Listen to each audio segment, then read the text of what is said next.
Hello po mga ka-idol. For this video naman po ay tuturo ko naman po sa inyo kung paano ko to ginawa itong video na to. Yung pumasok po ako sa puno ng niyog tapos bigla akong nawala din. Bigla pong lumabas yung kamukha ko.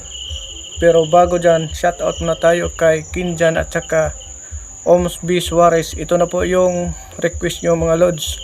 Thank you po sa inyong mga suporta. So punta natin sa CapCut. Let's go!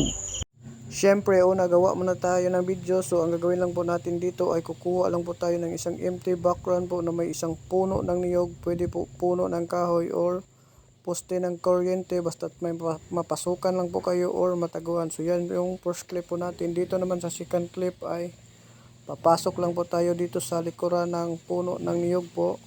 Katulad po ng ganyan, tapos balik lang po tayo dahil acting lang po tayo na hindi po tayo nakita. So balik lang po tayo ulit, tapos acting lang po tayo ng ganyan, magpapakyut lang po tayo. So yan yung second clip natin. Dito naman sa third clip ay acting lang po tayo ng ganyan, magpapakyut lang po tayo kahit hindi tayo cute. So yan po, punta tayo sa CapCut. Tap lang po natin yung new project. Tapos i-add lang po natin yung tatlong video na ginawa po natin. Tapos i-add lang po natin yan. So ito na po yung video na ginawa po natin. So ang gagawin lang po natin dito ay pupunta po tayo agad dito sa second clip. I-tap lang po natin yan para ma-highlight. Tapos hahanapin po natin yung overlay po. I-overlay po natin yan para bumaba. Tapos i-hold lang po natin. Then i-drag lang po natin para mapantay po siya sa first clip. So yan po.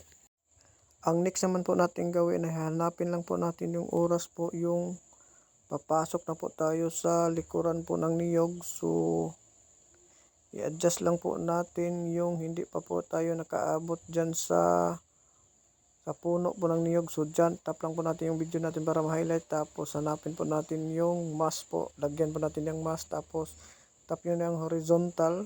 So nakita nyo yan sa screen, may yellow line yan. I-rotate lang po niyo yan, i-adjust lang po ninyo, itapat lang po ninyo sa puno ng niyog, katulad po ng ganyan.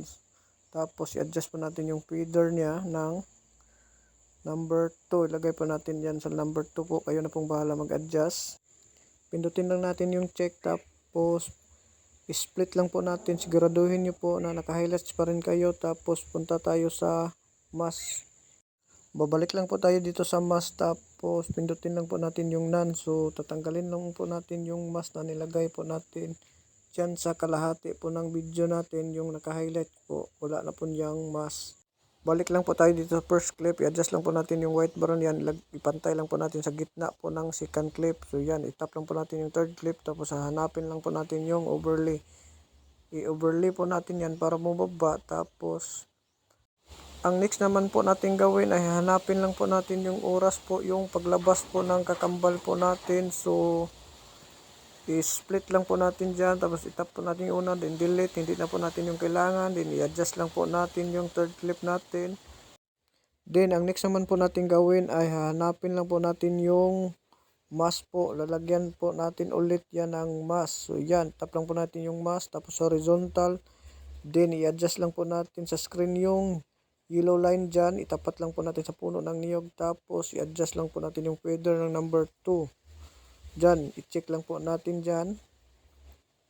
Tapos ang next naman po natin gawin ay i-adjust lang po natin yung huli po, tap lang po natin yung video natin, yung third clip.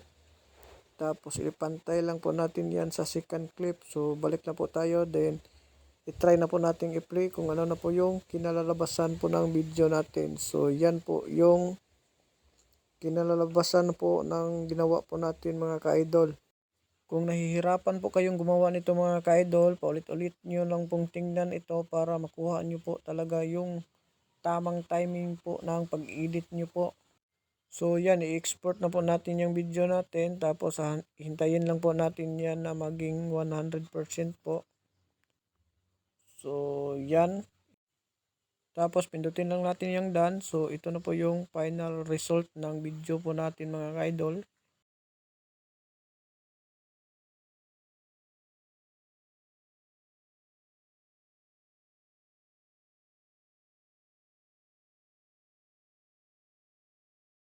So yan po mga ka-idol, thank you for watching po. Paki-follow, like, and share na lang po. Bye-bye.